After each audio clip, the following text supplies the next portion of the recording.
Those are three of the greatest words ever delivered. They're not popular words, but they are great words. And some people have that sense of responsibility. They have it for one reason, because they have a love. They have a love for humanity. And that's the way we should live. And that way of living is a way of service. And when you understand what creation's all about, it'd be a nonsense to do anything else at all. The greatest ones among us will even come down, which they don't need to. They come down into not a state of involution, but into a state of wisdom. This is, again, the greatest expression of love. Hello and welcome back to the Spiritual Freedom Show with Richard Lawrence. My name is Darren Ball, and this is the podcast helping you to awaken your chakras, to unlock your psychic powers, and to discover true spirituality. Now, in this episode are three of the greatest words ever given to humanity on Earth. Three words which are key to the all-embracing love that we so desperately need in our world right now. They're not popular words, but they are the difference between the version of you that's good and the version of you that is truly great. Don't miss it. Richard. Darren. Well, I don't know if everyone's recovered yet from the sensational revelations of the last episode, but we are back now with part 2. Absolutely. In our 6-part series on Yoga Upgraded. And here we're exploring the massive implications, again, of the change described by Master Sector 6 in the 9 freedoms from transmigration to transmutation. Mm-hmm. So the show today is about Bhakti Yoga as a path to God realization. And so we're going to be reflecting on the traditional path and also the way that we need to think differently about it today in the light of this new wisdom that we've been given. Absolutely. I thought it'd be just helpful to start for people, maybe just a brief background on Bhakti Yoga as it's described and taught in the classic sense, and then we can sort of talk about how this has now evolved in the light of this new wisdom. Well, there are two ways, really, that it was regarded in the past, as I understand it. Yeah. And one is devotion to your guru. That guru may not be a master. Generally, I would say they probably weren't. There are very, very few genuine masters, as defined in the 9 freedoms anyway, on Earth at all. Very, very few at any given time. But however, devotion to a guru, a teacher, and the idea there was to see the divinity in your teacher until such a time as you're ready to see it in yourself. Okay. And very often in the old ashrams, you'd have 3 levels of student. So you'd have the senior, I don't know what they call them, but the senior disciple who would teach the new disciple, the new aspirant. Yeah. And then you had a middle ranking between those two. And that middle ranking aspirant would spend most time in the presence of the master, actually, more than the senior one. The senior one would be more concerned with teaching the novitiates or the new people in the ashram and running it. So that's how it would work. But it was very much still though, the senior person would approve their devotion to their guru and would still hold that in their heart, but they were being more entrusted then to take out teachings on the behalf of the guru. I say take out, not very far, usually. It's kind of a reflection of the whole of creation, what you just described. Well, in one way. But it's quite interesting, because so that would be expressed, both in reverence, in worship, in complete obedience, in complete acceptance of everything the guru might say. And mainly males. There weren't all males, though. Female as well, female gurus as well. And there still are, and that's, there would be more, I think, if it hadn't been so much prejudice in our world. There's no reason why they should be male any more than female at all. People think of them in that way, but there's no reason for it. And so you'd prove your dedication by complete acceptance, by helping, by tasks, maybe even giving healing to your guru if necessary, and performing numerous tasks for them. So that was one type of Bhakti Yoga. And through that, you would, again, it comes back to what we said in the first show. It was all about your own state of consciousness. Yes. You had something to gain from this, the presence of the guru in your life, and also by doing it, you would raise your own consciousness and you'd express it. It all works fine, providing the guru is worthy. I think that would be a question in certain cases and doesn't take advantage or what have you. If they are worthy guru, and there have been some, let's name one, recent one, Ramana Maharshi, for example, then of course And I don't know what kind of devotion he actually required, because he was so, from what I gather, independent as an individual. But however, it would be beneficial to you. So that was always the thing. As with Karma Yoga, it was about your own state of consciousness, your own journey to enlightenment. And it was believed that if you spent time in the presence of a guru, then that in itself impinges on your own aura. There's an old book, Light on the Path. Oh, yeah. Okay. Light on the Path, channeled by the Master Hilarion, I think through Mabel Collins. Yeah. Anyway, in there, it's very old age, but it talks about, you can't enter the presence of a guru until your voice has lost the power to harm, I think is one of the things. So all the while you're being, and I must say, having spent a lot of time with Dr. King, even if you were sitting down having a drink and chatting, you were in his presence and it changed you, and you could feel it. Wow. Sometimes more than others, sometimes afterwards. So this was known, and this was a factor. That was Bhakti Yoga. Same would be true of an advanced disciple. If you spent time in their presence, it would change you just by being in their presence. These things happen. The other main form of Bhakti Yoga, as I understood it, is worship. And this would be worship of various gods, various what they might call devas. Okay. That word is used, it has different meanings for different people. Yeah. And people would have a focus, like some would be devoted to Shiva, for example, in the Hindu period. Some might be devoted to Vishnu. They would sometimes choose their focus, and they would chant in honor. And so there would be, really broadly, one way or another, it was devotion to a great god, god or godlike figure, or living, advanced teacher. Yes. More mainly. That's and my this sort of understanding. I see. So this practice of like devotion is sort of purifying as Purifies as you take your consciousness upwards, and then you would hope, and if your guru is ready, that they would reward you, they would initiate you, sometimes with a touch at the right time, and this would bring about greater enlightenment within you. It's interesting, isn't it, that sort of like the way that the Bhakti Yoga path works is very similar to the way that the Karma Yoga path works, in the sense that it's actually a focus on your own personal development. Yeah, that was there all the time. One thing I will say, though, just to sort of get away from some ideas that people may have, it was very tough in a proper ashram with a proper master or guru. It wasn't an easy thing. You would be tested. You've only got to look, for example, at the life of Milarepa to see how he was tested by his teacher, Marpa, who was a very great teacher, and really put through his tests. And sometimes physically, which would not be approved of today. I think some of these gurus would be probably in trouble now. They'd be in prison probably. But their disciples fully accepted it.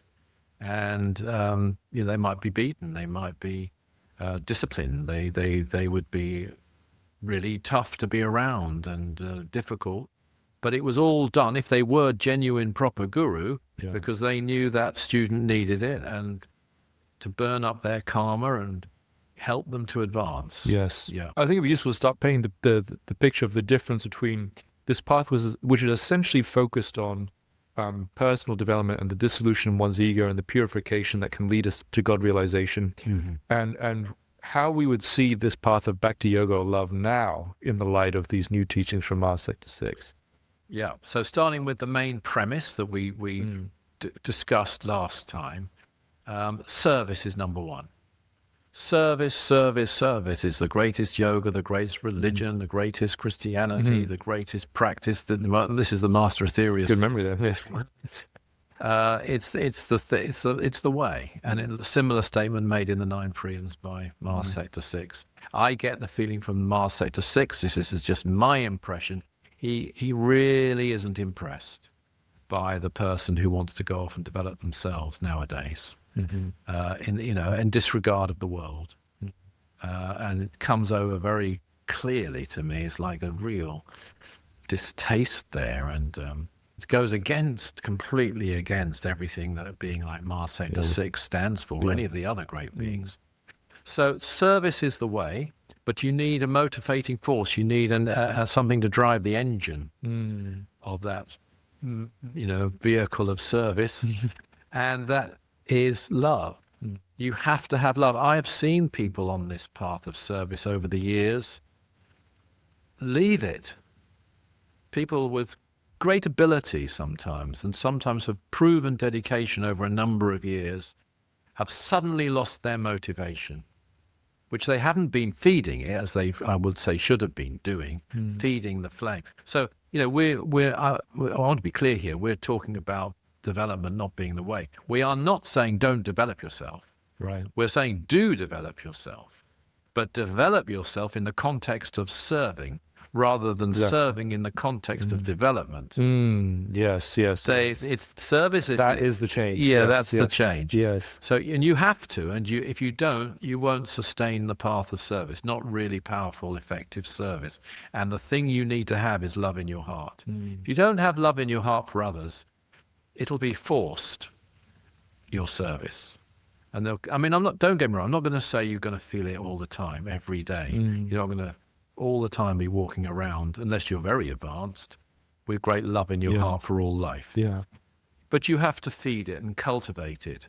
And as I say, I've seen people, either become very lethargic and lackluster after being very dedicated and very hardworking and not really know why. And I could look at those people and think, well, how much did you feed the flame of love within your heart through spiritual practices, through developing yourself, through studying the great truths? And I think this is what's going to come over in this. I'm very excited about this series we're doing at the moment, because I think what we're going to see is something that Dr. King said actually in a book he wrote called Operation Sunbeam, God's Magic in Action, which is that Karma yoga is the greatest yoga, but you need the others, as he put it, to gain the powers to perform your karma yoga.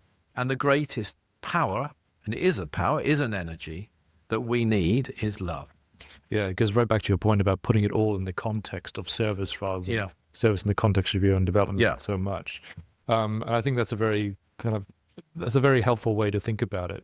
And reflects, the change obviously we see in karma yoga as well. So this love that you're expressing is really for the sake of the all, for the whole. Yeah. For God, not just because that will help transmute your own ego and lead you back to God realization within. Yes, because we're not transmigrating, and there is something selfish, really boil it down, like I want to transmigrate, get away from this, and then disappear into oneness with God. And to hell with the rest of you. Sorry, that was my addition. I'm sort of saying they said anything like that. Tell us what you really think, Richard. But there's a bit of selfishness about it, is there not? I'm sorry, there really is.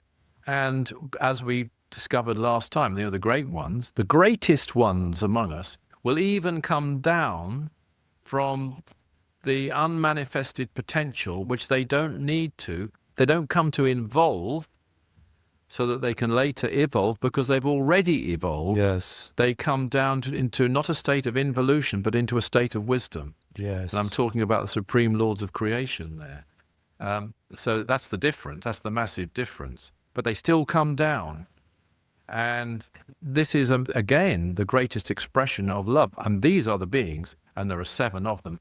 I would say there are 7 of them because they choose to be 7. I would think, in my tiny mind, they could be any number they wanted to be, but they choose to be 7 for mystical reasons. Yeah. But these are described as the hearts of the Absolute. The hearts of the Absolute, and love is the expression of the heart. Yeah. There's another side to us, isn't there? Because we've talked in the past about how our world is suffering sort of like a type of psychopathy even. Yeah. Which is another side to this whole discussion, because this really is devotees who are devoting themselves through a bhakti path, which is about themselves, but this is about the sort of the dearth of real love in our world that we need. Absolutely. Yep. Our love is conditioned. Our love is conditioned by cultural things and by our own desires and our own, sadly, sometimes possessiveness. And our own personal self-interest sometimes. So what I mean by that is that a lot of people think, and they would argue this, and they think I'm completely wrong here, that really our obligation is to love our family, our friends, possibly our local community to some degree, because we live in it, and maybe our nation, and possibly a tiny little bit for some charity of a world global nature, and that's it. And that's the limit. They place those limits and they think that's good. Anyone, actually, people will think that's a good life.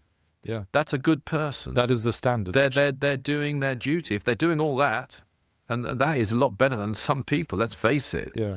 But that's a great person. It's not a great person. I'm sorry. That is not a great person.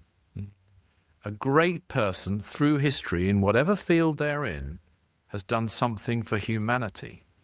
And they have a love for humanity. I mean, I always check back with music, but Beethoven was who said that the thing that motivates him to do his music is his love for humanity. Wow, he said that. Yeah, and so I don't know the exact quote, but something along those lines, which wouldn't have been understood by a lot of people. But I can understand what he must have meant by that.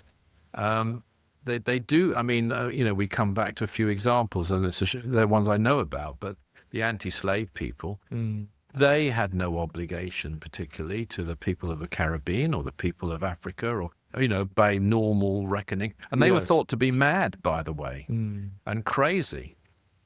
It's an ignorant person who dismisses truth, and it's a foolish person who laughs at wisdom.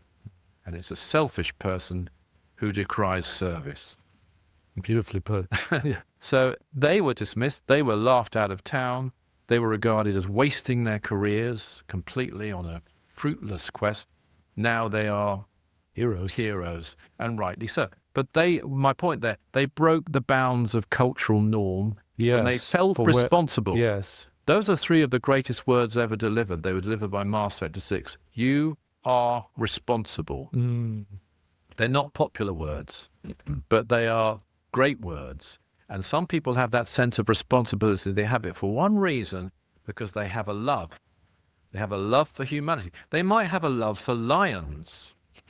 Yeah. They might have a love for any life form, and they dedicate themselves to a cause which isn't bringing them a personal reward other than service. I think it's a great point about this sort of this boundary of where our love extends to. Yeah. And something that's a conscious, either blocking out or conscious choice to exclude some part of the whole, which is actually one, which is suppressing some aspect of truth and realization within you.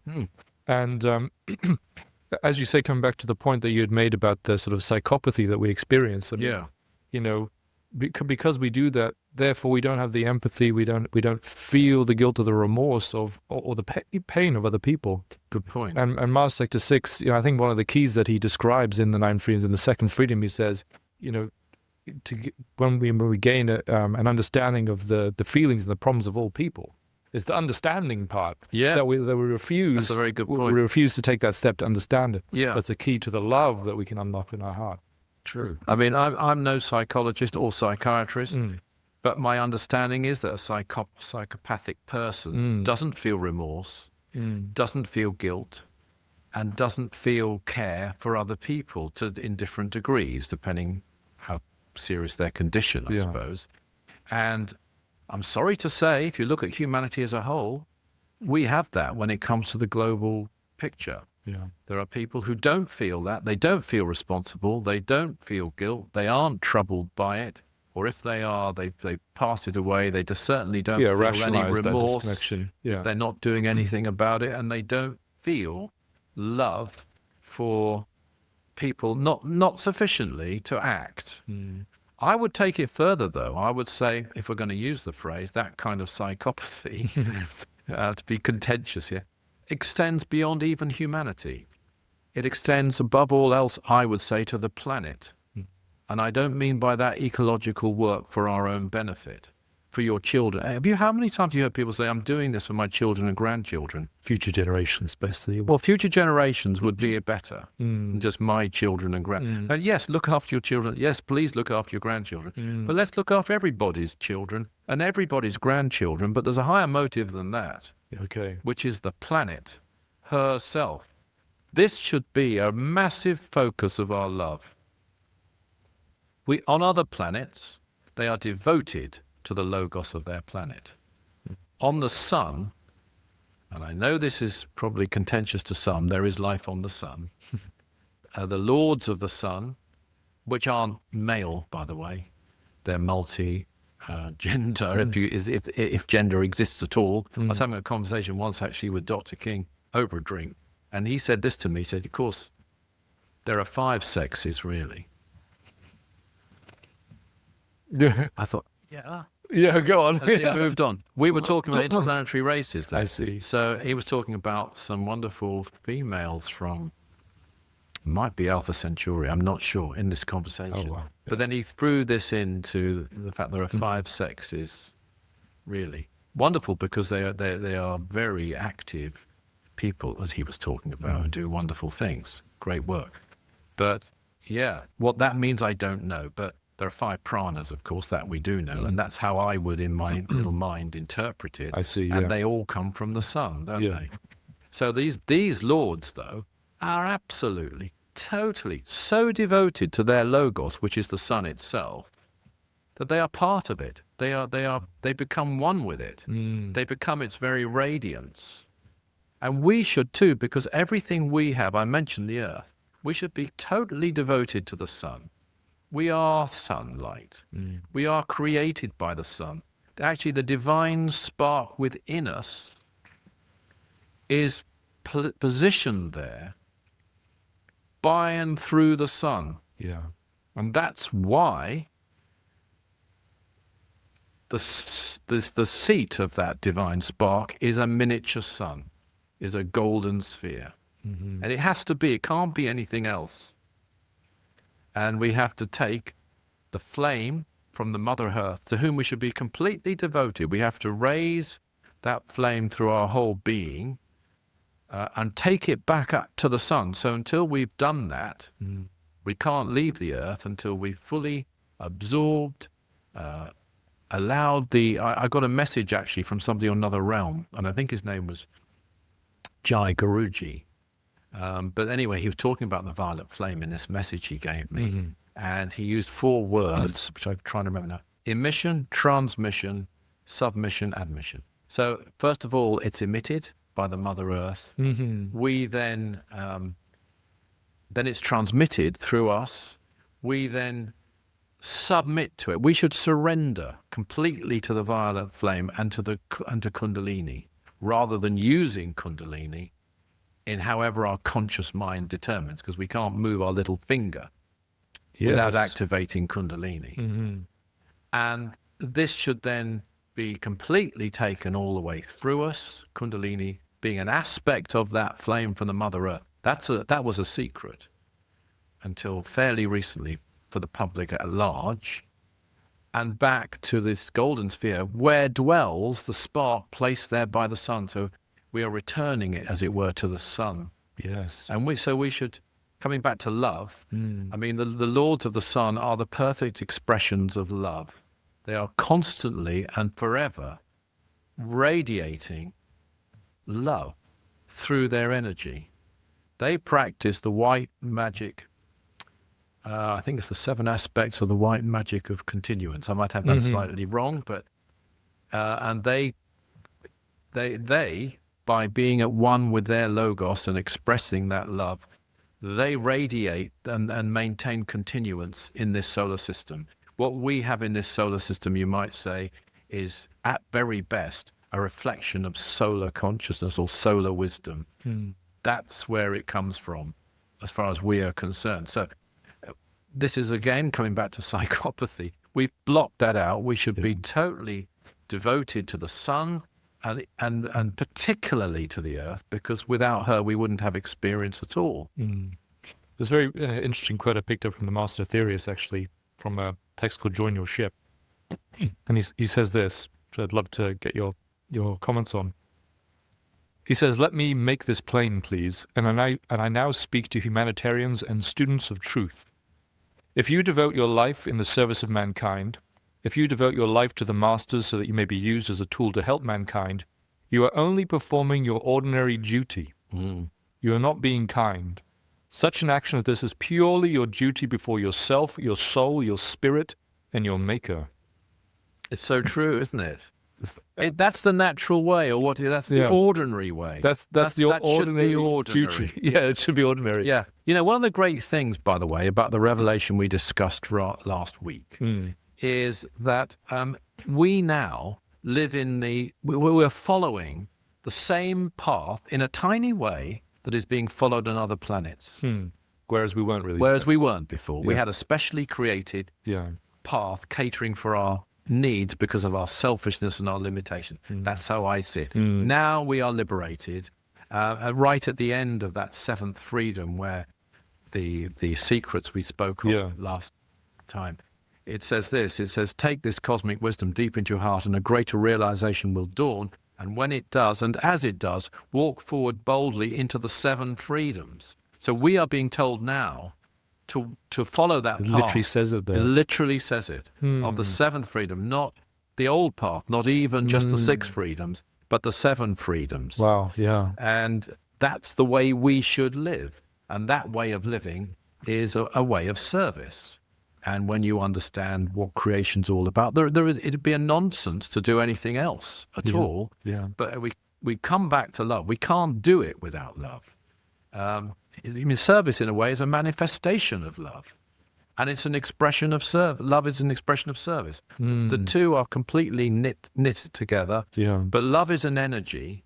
It is the third degree manifestation of the initial creative force. So you could say the wheel turned twice. To quote another section, you've got the original potential, you've got creation, then you've got preservation. That's the third degree. That is love. It's the preservative aspect. That's why we're so fortunate to live on Mother Earth, because she is the expresser of preservation and the tremendous love which comes from her to us. People don't know. They don't probably even believe. The ancient Greeks did, and they called her Gaia. They might sort of have an inkling of it, but it's what can we get out of this then? What can I get some great prophecies from this? No. What can we do for her? Yeah, for her sake. Yeah. And we should be the same with avatars. I have heard people out there chanting a song which was to Jesus. These were born again Christians, I think, asking Jesus to come back and save us again. Yeah. That is so wrong. So selfish. I'm not saying he wouldn't if he was karmically allowed to. That's a different thing. We shouldn't be asking him to do that. If we loved him. We shouldn't have asked him to do it at all. If we should be loving him, not seeing what we can get out of it. Yeah. Going along to some church meeting to devour the body and blood. I'm sorry, I don't wish to offend people, so that we somehow benefit from this. We should be, what can I do? What tiny thing, what can I possibly do for Jesus, for Buddha, who's here now? Buddha is here now, and by the way, does believe in a divine creator, because he stated that through Dr. King in a certain communication. And he's here sacrificing to be here. Yeah. And all the ascended masters, what can we do for them? Not what can they do for us? Yeah. And especially in terms of masters, the Lord Babaji. And we've spoken about him before. And I recommend people to look into that, because he is love incarnate. He is love. His whole being is love. His existence on earth is an expression of love, isn't it? Yeah. So we should love humanity. We should serve humanity, all humanity, and we can all do it. Some people think they can't do it. Of course you can, through prayer, through healing, through a whole number of ways. And another thing we should do, and if love is in our heart, we will want to do, is serve in the most effective way that we can serve. How often have I heard people say, yes, I'd like to get into that sort of charitable work or that kind of service program because it interests me. Yeah. Forget whether it interests you, and decide what you can do. Become interested in the thing that can do the greatest good. That's love. Yeah. It seems like this whole story is about lifting the limitations that we place upon this feeling and this compassion, this care that we have. Yeah. Actually, one or two quotes here I thought I'd share with you. This one from Master Aetherius 6. He says, "Judge a man by his sacrifice, not for himself, not for his wife, not for his family, but for the whole world, your world." Absolutely. I think it goes right to the heart of it. Right to the heart of it. And another thing I will say, that by radiating love, and you're not doing it for this reason, you will find great peace. Because those two come together. Yeah. When you're radiating the energy outwards, it's love. When you take it within, it's peace. And first cometh, as the Master Jesus says, the angel peace to make way for the goddess love. So you'll find a great peace, even though that's not why you do it. So it's not like you're going to... It does involve sacrifice, but it also involves peace, and it also involves bliss, because we're told something wonderful in the second freedom, that when we really radiate it fully, it radiates through the heart center, the throat center, and the Christ center. Those three very high centers. And by doing that, they must be activated, even though you're doing it with love for all life. You are activating as well your own chakras, and it will bring on greater enlightenment. I think this is a great teaching because, obviously a lot of people go into spiritual practice in order to experience a deeper state of peace. Yeah. And what we're revealing here is the way to experience this peace is actually to radiate this love energy, to feel it for others, and then you as you're opening the chakras. And I've tested it, and I'm sure you. Yes, have. yeah. I mean, we had an event very recently, and new people who didn't know any of these teachings at all, dozens of them, came along and sent love to others in the room. And the others they sent them to felt it, and they said they felt it, and they felt the benefit of it. But the people who sent it felt it too. Yes, exactly. That's the point. Yeah. And we also prayed for the world together using a prayer method that the people had never used before, as taught by Dr. George King, which uses the heart chakra to radiate power. This puts it on a completely different level from every form of prayer that doesn't use the heart chakra, and makes it a much purer manifestation of love.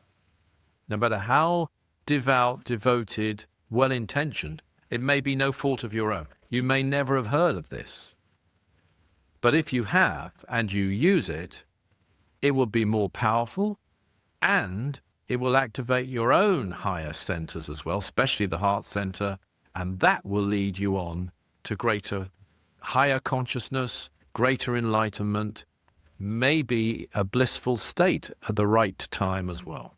I think, another thing this brings up for me, and just referring back to the previous episode here, is that you were talking about the inherent sort of kind of complexity in the old path. You were doing one thing, but actually another.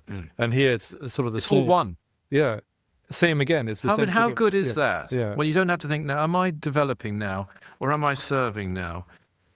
It's all together. It's all one. Exactly. When I'm developing, I'm going to improve my service. When I'm serving, I must develop. Exactly. Because there's another thing we haven't mentioned, which is karma. And you creating positive karma, which is why it's called karma yoga. So that's happening too. And you shouldn't do it for that reason, but it's going to happen. But it's happening. And there's nothing wrong with knowing that. And Dr. King used to stress it. But again, all these things are facts, but you need the motivating force of love, which is an energy. And this, as I say, is the motor on the path of transmutation. I thought I'd share one other quote here, this time from the Fifth Freedom, Master Aetherius 6 speaking again.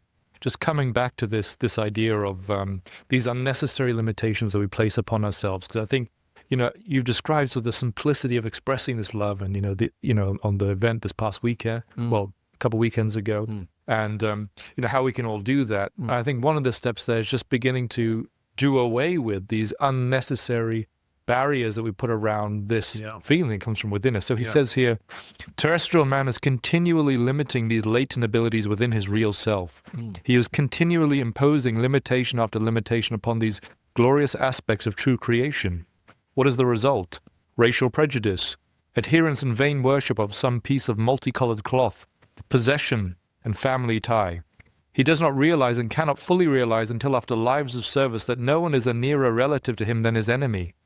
He does not realize that he is a cell in the body of the cosmic whole until he has gained the four freedoms. That's it. And that appreciation of, the sense of your awareness of your place in the cosmos leads to greater love too. Yes. So that's a wonderful extract you found there. Yeah, he says, when terrestrial man begins to realize his true position in the cosmos, he must then begin to manifest this great power. Exactly. As you say. Yeah. And that just happens. And it's a wonderful thing, and it all comes together. I'm not going to say you aren't tested on it, because you are. And sometimes it's difficult to radiate love to some people, and certainly in some situations. But it's a transmuter. We're talking about transmutation. I mean, love is the transmuter of war, and it's the transmuter of conflict. And just as a little tip, if you find yourself with some very disagreeable people who are radiating very bad energies, and you radiate love back to them, even if you mentally send them a blessing, they won't know you're doing it. Probably annoy them if they did, some people. It doesn't matter. You're thinking that. That's a transmuting force, and a very protective force for yourself, by the way, too. Yeah. I think this is really bringing out this, we all have the power to invoke this transmuting force, as you said, and this transmuting force transmutes ourselves, but also the whole of creation around us. And that the secret, with Bhakti Yoga is embracing all of creation, not just a personal God and or just the devotion to our guru for the sake of our own development, but for the sake of all creation, for the sake of God. And it just simplifies, as we said previously, everything that we need to do in the path. And it brings us right back to our original thing: creation, preservation, transmutation. Isn't it interesting that love is a preservative force, but its effect is transmutation? Yes, exactly. Thank you very much, Richard. Thank you. Hey, Spiritual Freedom Show family, thanks for tuning into the show. Now, what I loved about that episode were the profound takes by Mars Sector 6 into what true love is really about. That we are each responsible, and that we each have this sense of responsibility because of our love for all humanity. That love is sacrifice, and not just sacrifice for people we know and like, but for the world as a whole. It's about expanding our circle of care beyond our family, beyond our friends, beyond humanity as a whole, even beyond the Mother Earth and the Sun, to embrace the allness of creation, which is one. Bhakti Yoga is no longer about a devotional path for your own personal development. It's about loving and being devoted to God for the sake of God, which is the all. Now, if you enjoyed that episode about revisiting the path of Bhakti Yoga, then do follow and subscribe to the channel so you don't miss any future episodes that can help you to awaken your chakras, unlock your psychic powers, and to discover true spirituality. If you're interested in more right now, I can recommend this episode over here, the first in our series on Yoga Upgraded, revealing the mystical significance and meaning of the Aetherius Society symbol. Thanks for tuning into the show, and see you next time.